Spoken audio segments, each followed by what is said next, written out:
Ayan. Pagkatapos nating isorting ang ating mga malunggay, ay ito'y dadalhin na natin dito sa ating pulverizing room para ito ay giling na natin. For every pulverized powder, kailangan itong dumaan dito sa ating final dehydration na kailangan tanggalin ang mga moisture content. After ma-dehydrate dun sa final oven natin, tayo naman ay pupunta dito sa sterilization. Lahat ng dahon ay may nakaakibat na buhangin. So, dito pa lang, mawawala na natin yan.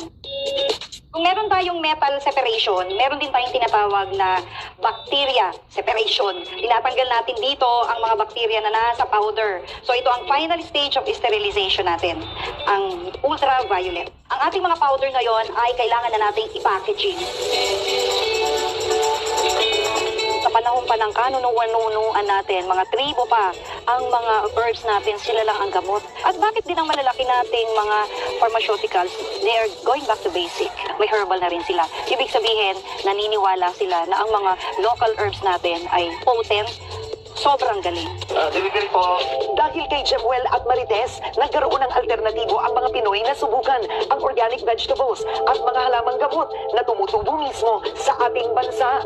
Ang galing nyo namang dalawa. I mean that parang na-advance nyo ang ating mga produkto at ngayon nare-repackage nyo and now nabebenta nyo ng ganito. I'm so impressed. Ano ang end goal ba ng negosyong ito?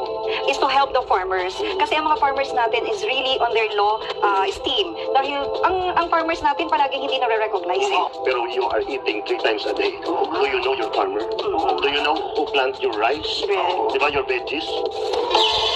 Gusto mo bang magbawas ng timbang o di kay may iniinda kang sakit na gusto mo ng agarang lunas? Tigil na po muna sa kakainom ng mga tableta at baka time mo ay masira.